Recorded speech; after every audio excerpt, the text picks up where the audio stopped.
যেই রমজান মাসে আমার আল্লাহ কোরআনুল কারীম নাজিল করেছে, যেই রমজান মাসে একটা সুন্নতের সওয়াবের পরিমাণটা হলো ফরজের সমতুল্য। সুবহানাল্লাহ। নফলটা সুন্নতের সমান হয়ে যায়, আর সুন্নতটা ফরজের সমান হয়ে যায়। আর ফরজটা কি পরিমাণ হয়? কারণ নবীজি বলেছেন, মায়ের উম্মতেরা রে, কারণ আল্লাহ রাব্বুল আলামিন তোমাদের নেক আমল একটা নিম্ন যদিও দেন তাহলে 1/10, আবার আমার আল্লাহ তোমাদেরকে একটা নেকির প্রতিদান 700 গুণেও আল্লাহ গুণান্বিত করেন। সুবহানাল্লাহ। আর রমজান মাসের প্রতিদানটা কেমন হবে? রমজান মাসে আসবে রমজানের রোজা। রমজান মাসটা আল্লাহ বলেন, আসিয়ামু লি ওয়া আনা আজজি বি। ভাইরা আমার, বন্ধুরা আমার, আল্লাহ রাব্বুল আলামিন জানায়া দিয়েছেন মানুষেরা রে, রমজান মাসের রোজা আমি মালিকের জন্য, আর এটার প্রতিদান আমি মালিক নিজে তোমাদেরকে দান করব। রমজান মাসের রোজার প্রতিদান কেমন হবে আল্লাহ পাকও জানান নাই, নবীজিও আমাদেরকে বলেন নাই কেমন সওয়াবের পরিমাণ হবে। ও ভাইরা, বন্ধুরা, যুবক, ও মা বোনেরা, রমজান মাস আসতেছে। রমজান মাসের রোজা আমরা যতভাবে রমজানের রোজা রাখতে রাজি আছি তো ইনশাআল্লাহ। অনেক ভাইয়েরা আছে রমজান আসতে অনেক ধরনের অজুহাত দেখায়, হুজুর আমার তো গ্যাস্ট্রিক বাড়ে যায়, আমি রমজান মাসের রোজাটা আমি রাখতে পারি না। ভাইয়েরা, বন্ধুরা, যুবক, তুমি যদি রমজান মাসের রোজাটা রাখতে পারো রে যুবক, কারণ রমজান মাস ছাড়া যদি রমজানের কাজা রোজা তুমি রাখো, তাহলে রমজান মাসে যেই পরিমাণ সওয়াব, এই পরিমাণ সওয়াব তো তুমি পাইবা না। তুমি আজকে দুনিয়ার জমিনে একটা অজুহাত দেখায়া তুমি রমজানের রোজা ছেড়ে দাও। ও যুবক, তুমি ভালো করে শুনো, রমজানের রোজা তুমি যে আজকে ছাড়তেছো, কাল কিয়ামতের কঠিন ময়দানে মালিকের সামনে দাঁড়াইয়া আপনি আমার জীবনের হিসাব দেওয়া লাগবে কি লাগবে না? অমানুষ, তুমি দুনিয়ার মানুষকে বোঝাতে পারো, দুনিয়ার মানুষকে তুমি ধোঁকা দিতে পারো রে মানুষ, কিন্তু মালিক আল্লাহকে ধোঁকা দিতে পারবা না। আল্লাহ তো তোমার অন্তরে কি আছে এটা জানেন। তুমি আমাকে বুঝাইতে পারো রমজানের রোজা রাখলে আমার অসুস্থতা বেড়ে যায়, আমার গ্যাস্ট্রিক বেড়ে যায়, কিন্তু মালিক তো জানেন তুমি কোন ধরনের বাটপার। আল্লাহ জানেননি? তুমি যে আজকে রমজান মাসের রোজা ভেঙ্গে হোটেলের লাল পর্দার ভিতরে ঢুকে ঢুকে তুমি খাও, দুনিয়ার কেউ যদিও না দেখে রে, দেখতেছেন, জানতেছেন উনি কে। ভাইরা আমার, বন্ধুরা আমার, আল্লাহ পাককে কোনো মানুষে ফাঁকি দিতে পারবে না, আল্লাহকে কোনো মানুষ ধোঁকা দিতে পারবে না। আল্লাহ বলেন, মানুষেরা রে, আমি আল্লাহর পাওয়ারটা হলো এমন, ইন্নাল্লাহ আলিমুম বিযাতিস সুদূর,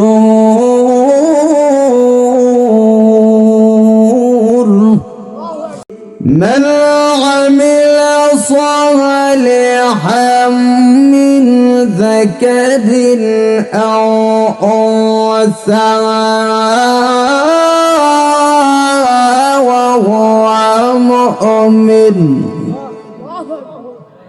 فلنحيينه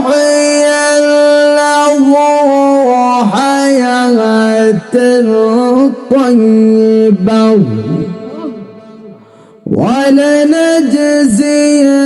ولنجزينهم أجرهم بأحسن ما كانوا يعملون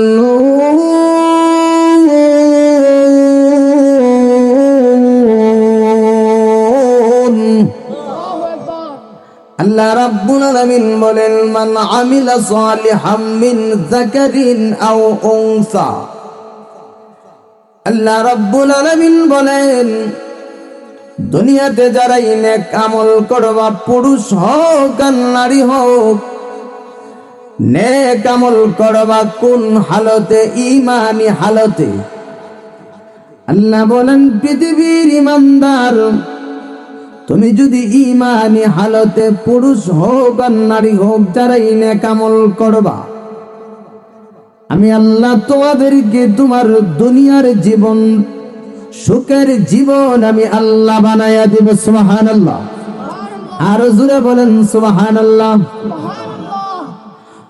ওয়ালানাজজিয়ান্নাহুম আজরাহুম বিআহসানি মা কানু ইয়ামালুন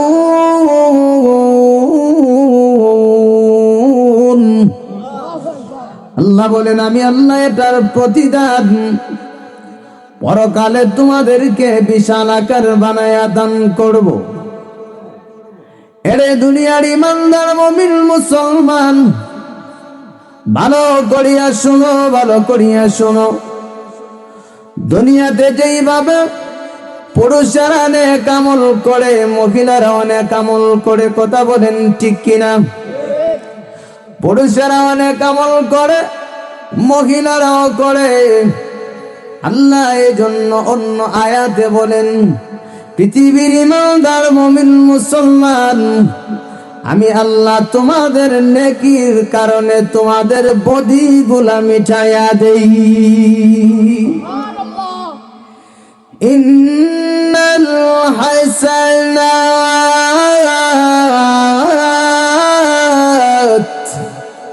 يذهبن السيئات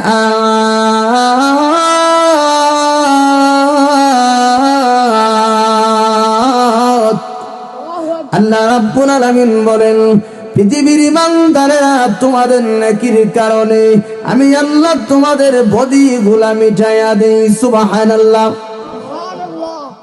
ইমাম ইয়াফি রাহিমাহুল্লাহ যিনি তাসাউফের একজন ইমাম,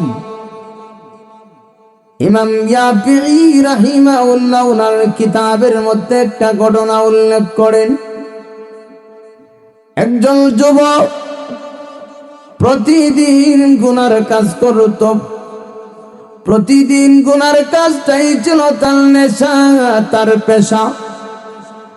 এমন কোন গুনাহ নাই যেই গুনাহ থেকে ওই যুবকটা পিছপা হয়ে আসছে। একদিনের একটা ঘটনা শুনুন। একজন মহিলা, যেই মহিলা কোনোদিন কারো সাথে জিনা ব্যভিচারে লিপ্ত হয় নাই, ওই মহিলাটা অসহায় দরিদ্র হওয়ার কারণে 3টা দিন হয়ে গেল তার সন্তানদের মুখে একটা লোকমা আহার দিতে পারে নাই। 3টা দিন যখন হয়ে গেল মহিলাটা মানুষের কাছে যায়, মানুষের দ্বারে যখন যায় আমাকে সাহায্য করুন, কিন্তু মানুষেরা ওই মহিলাকে সাহায্য করে না। মহিলার ইজ্জত সম্ভ্রম নষ্ট করে দিতে চায়। আমাদের সমাজে এমন আছে, দেখবেন যদি মহিলা সুন্দর হয় আর যদি অভাব পড়ে যায় তাহলে দেখবেন তার ইজ্জত সম্ভ্রম নষ্ট করে দেওয়ার জন্য এমন কিছু মানুষ আছে না নাই? সুযোগে সদ্ব্যবহার, যে আজকে যেহেতু তোমাকে সুযোগ পেয়েছি তাহলে তোমাকে বুক করবো, নাউযুবিল্লাহ। মহিলাটা যখন মানুষের কাছে সাহায্যের জন্য যায়, মানুষের তাকে সাহায্য করে না। বরং তার ইজ্জত সম্মান নিয়ে চিনিমিনি খেলা শুরু করে দেয়, তার সম্ভ্রম নষ্ট করে দিতে চায়। এমনি মহিলা, যেই মাত্র তোমার সকল মানুষ একই সিস্টেম আমার সম্ভ্রম নষ্ট করে দিতেই চায়, আমি যদি আমার সম্ভ্রম নষ্ট করে দিতে হয় তাহলে আমি এভাবে না, আমি পতিতালয়ের কাজটাই বেছে নিয়েছি। মহিলাটা পতিতালয়ের কাজটা বেছে নিয়েছে। মহিলার পতিতালয়ের কোনো পোশাকও নাই। কেমনে পতিতালয়ে দেখবেন মানুষের, পতিতালয়ের মহিলারা দেখবেন কত সুন্দর সাজসজ্জা করে যায়, মানুষকে আকর্ষণ বাড়ানোর জন্য সুন্দর সুন্দর পোশাক পরে সাজসজ্জা করে বের যখন হয়, পুরুষেরা তখন তার প্রতি আকৃষ্ট হয়।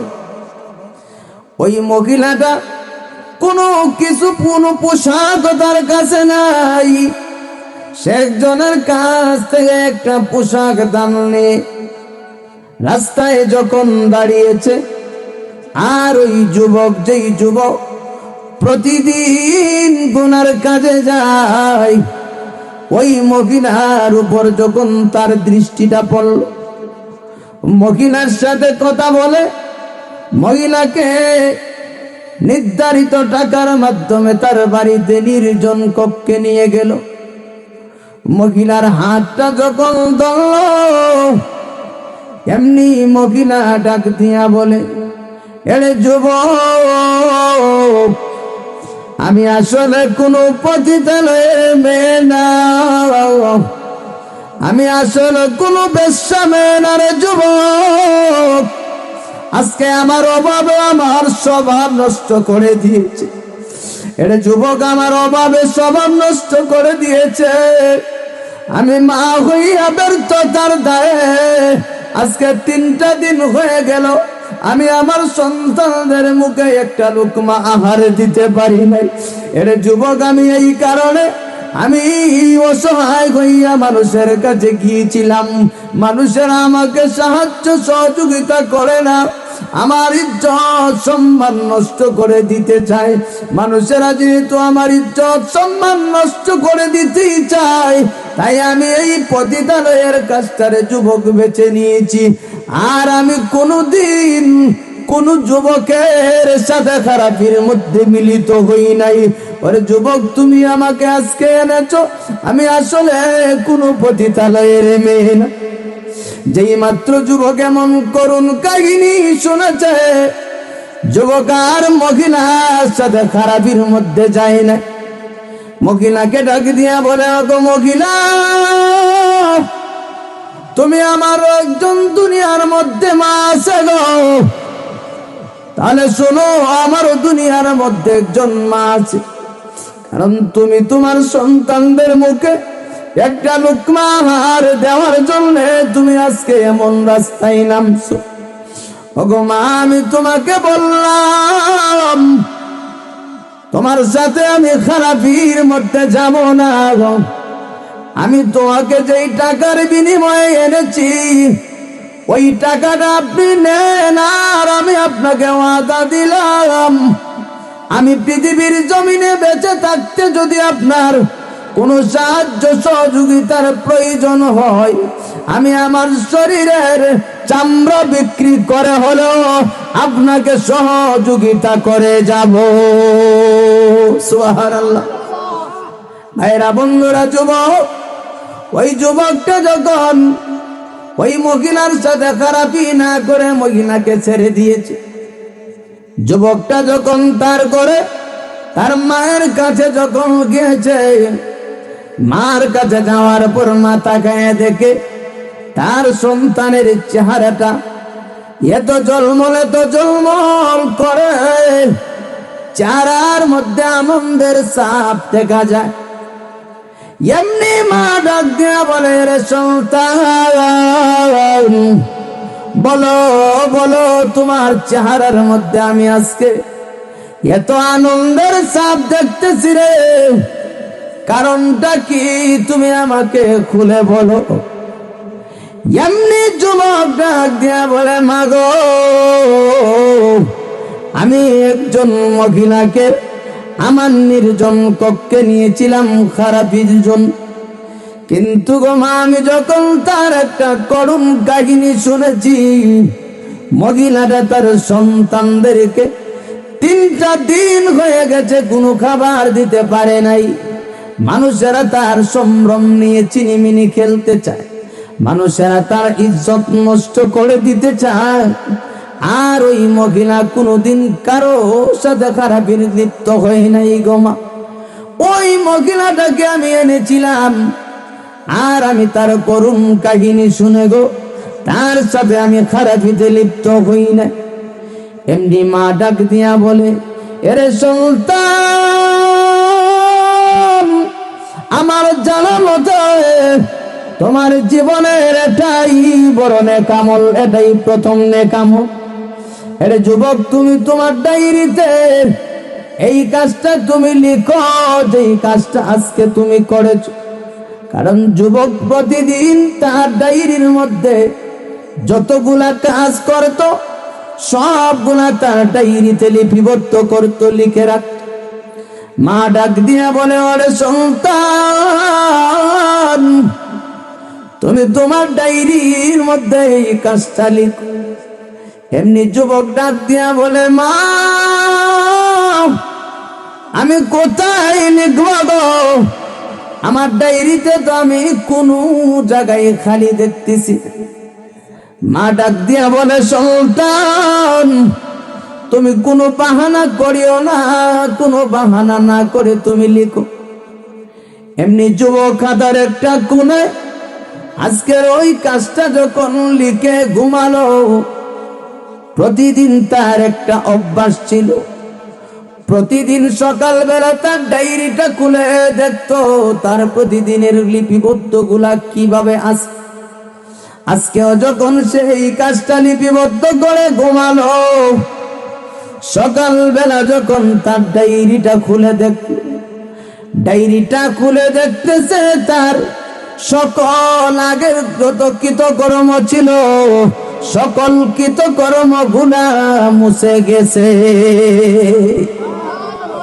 তার ডায়েরিতে শুধু কোরআনুল কারীমের একটা আয়াত লেখা আছে, বলেন সুবহানাল্লাহ। কোরআনুল কারীমে একটা আয়াত, যে আয়াতে আমার মহান আল্লাহ জানাইয়া দিয়েছেন, ইল্লাল হাসানাত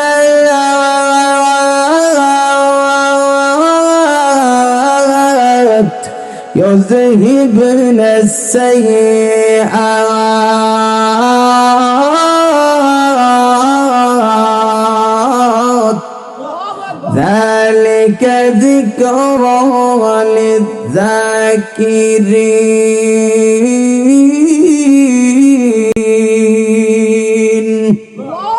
ওই যুবকটা ডায়েরির মধ্যে খুলে দেখতেছে ওই আয়াতটা লেখা আছে। ওই আয়াতে আমার আল্লাহ জানায়া দিয়েছেন, ইন্নাল হাসানাত ইউযহিবনা আস-সাইয়্যাত। পৃথিবীর বান্দা বান্দিরা রে, তোমাদের নেকির কারণে আমি আল্লাহ তোমাদের বদিগুলা মিটাইয়া দেই। ওই যুবকটা ডায়েরির মধ্যে যত গুনার কাজ ছিল সবগুলা মুছে গেছে একটা নেকির কাজ করার কারণে। ভাইরা আমার, বন্ধুরা আমার, নেকির মাধ্যমে গুনার গুলা আল্লাহ মিটাইয়া দেন। আল্লাহ পাক কোরআনুল কারীমের আয়াতের মধ্যে জানাইয়া দিয়েছেন, আকিমিস সালাতা তারাফাইন নাহার ওয়া যুলাফাম মিনাল লাইল। আল্লাহ বলেন, বাংলা বাংলি, আকিমিস সালাতা তারাফাইন নাহার। আল্লাহ বলেন, মানুষেরে তোমরা নামাজ পড়ো, দিনেও নামাজ পড়ো, রাতেও নামাজ পড়ো। কেন জানো নি? ইন্নাল হাসানাত ইউযহিবনা আস-সাইয়্যাত। তোমাদের নামাজের কারণে তোমাদের নেকির মাধ্যমে আমি আল্লাহ তোমাদের গুনাহ মিটাইয়া দেই। নামাজ পড়া নেক আমল না বদ আমল না? আমার আগে তো হুজুরে নেক আমল সম্পর্কে করছেন। এখন যে একটা মাস যাইতেছে, আরবি মাস, এই মাসটার নাম হলো রজব মাস। এই রজব মাসের পরে হবে শাবান, এরপরে রমাদান। এই রজব মাসে আমরা একটা দোয়া পড়ব, আল্লাহুম্মা বারিক লানা ফি রজব ওয়া শাবান ওয়া বাল্লিগনা রমাদান। প্রভু গো, ওগো রব্বুল আলামিন, আপনি রজব এবং শাবানে বরকত দান করো। আল্লাহ হায়াতটাকে রমজান পর্যন্ত পৌঁছায়া দাও। ওগো রব্বুল আলামিন, ওগো রব্বে কাবা, আমাদেরকে তুমি রজব শাবানে বরকত দান করো, আর আমাদের হায়াতটা তুমি রমজান পর্যন্ত পৌঁছায়া দাও। ও পৃথিবীর মানুষেরা, এই রজব মাস আইসে আমাদেরকে সিগন্যাল দিতেছে মানুষেরা, রে রমজান মাস আর বেশি দূরে না। কারণ আপনি যদি একটা বড় একটা কাজও যদি আপনি করতে চান, আর টার্গেটটা যদি আগ থেকে আপনি করেন, দেখবেন কঠিন কাজটাও সহজে পরিণত হয়ে যায়। কথা বলেন ঠিক কিনা?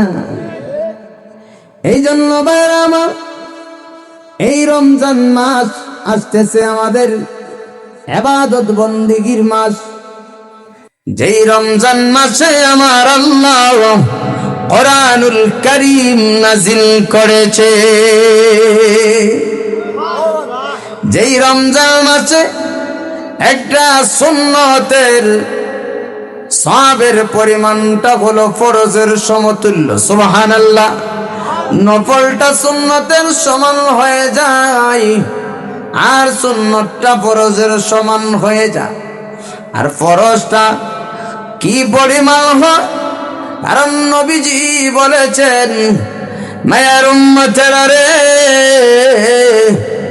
কারণ আল্লাহ রাব্বুল আলামিন তোমাদের নেক আমল একটা নিম্ন যদিও দেন, তাহলে 1/10। আবার আমার আল্লাহ তোমাদেরকে একটা নেকির প্রতিদান 700 গুণেও আল্লাহ গুণান্বিত করেন। সুবহানাল্লাহ। আর রমজান মাসের প্রতিদানটা কেমন হবে? রমজান মাসে আসবে রমজানের রোজা। রমজান মাসটা আল্লাহ বলেন, আসিয়ামু লি ওয়া আনা আজজি বি। ভাইরা আমার, বললো আমার আল্লাহ রাব্বুল আলামিন জানায়া দিয়েছেন মানুষেরা রে, রমজান মাসের রোজা আমি মালিকের জন্য, আর এটার প্রতিদান আমি মালিক নিজে তোমাদেরকে দান করব। রমজান মাসের রোজার প্রতিদান কেমন হবে আল্লাহ পাকও জানান নাই, নবীজিও আমাদেরকে বলেন নাই কেমন সওয়াবের পরিমাণ হবে। ও ভাইরা, বন্ধুরা, যুবক, ও মা বোনেরা, রমজান মাস আসতেছে। রমজান মাসের রোজা আমরা যতভাবে রমজানের রোজা রাখতে রাজি আছি তো ইনশাআল্লাহ। অনেক ভাইয়েরা আছে রমজান আসতে অনেক ধরনের অজুহাত দেখায়, হুজুর আমার তো গ্যাস্ট্রিক বাড়ে যায়, আমি রমজান মাসের রোজাটা আমি রাখতে পারি না।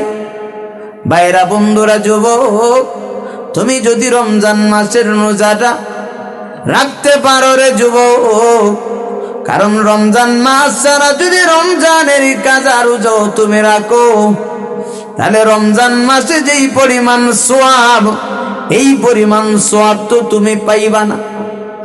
তুমি আজকে দুনিয়ার জমিনে একটা অজুহাত দেখায়া তুমি রমজানের রোজা ছেড়ে দাও। ও যুবক, তুমি ভালো করে শুনো, রমজানের রোজা তুমি যে আজকে ছাড়তেছো, কাল কিয়ামতের কঠিন ময়দানে মালিকের সামনে দাঁড়াইয়া আপনি আমার জীবনের হিসাব দেওয়া লাগবে কি লাগবে না? অমানুষ, তুমি দুনিয়ার মানুষকে বোঝাতে পারো, দুনিয়ার মানুষকে তুমি ধোঁকা দিতে পারো রে মানুষ, কিন্তু মালিক আল্লাহকে ধোঁকা দিতে পারবা না। আল্লাহ তো তোমার অন্তরে কি আছে এটা জানেন। তুমি আমাকে বুঝাইতে পারো রমজানের রোজা রাখলে আমার অসুস্থতা বেড়ে যায়, আমার গ্যাস্ট্রিক বেড়ে যায়, কিন্তু মালিক তো জানেন তুমি কোন ধরনের বাটপার। আল্লাহ জানেননি?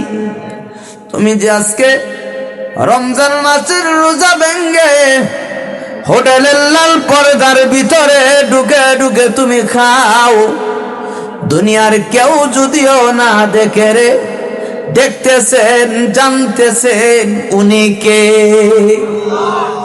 ভাইরা আমার, বন্ধুরা আমার, আল্লাহ পাককে কোনো মানুষে ফাঁকি দিতে পারবে না, আল্লাহকে কোনো মানুষ ধোঁকা দিতে পারবে না। আল্লাহ বলেন, মানুষেরা রে, আমি আল্লাহর পাওয়ারটা হলো এমন, ইন্নাল্লাহা আলিমুম বিযাতিস সুদূর।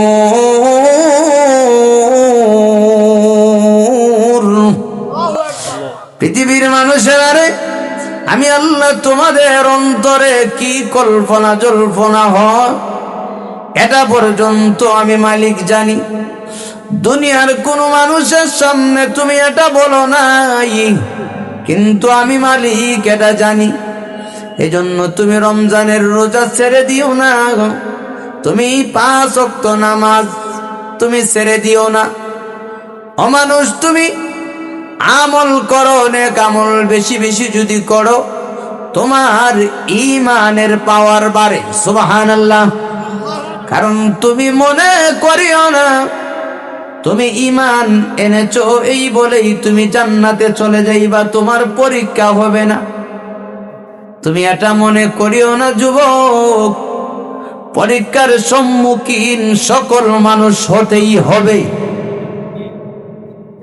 আহাসিবান নাস আইয়ুতরাকু, সকল মানুষ পরীক্ষার সম্মুখীন হতেই হবে। তুমি মনে করিও না আমি ঈমান এনেছি বলে আমি মনে হয় মুক্তি পেয়ে যাব, না না, এমন ধারণা তুমি করিও না। কারণ যুবক, তোমার ঈমানটাকে চুরি করার জন্য তুমি যদি আমলের দিক দিয়ে দুর্বল থাকো, তোমার ঈমানটাকে ঈমান চোরে সহজে নিতে পারবে। কথা বলেন ঠিক কিনা? আরো জোরে বলেন ঠিক কিনা? আমরা তো যদিও ঈমানদার, কিন্তু দুর্বল ঈমানদার। আমাদের ঈমানের পাওয়ার খুবই দুর্বল। আমাদের ঈমানের পাওয়ারটা যদি বাড়াতে হয়, তাহলে নেক আমল বেশি বেশি করার দরকার।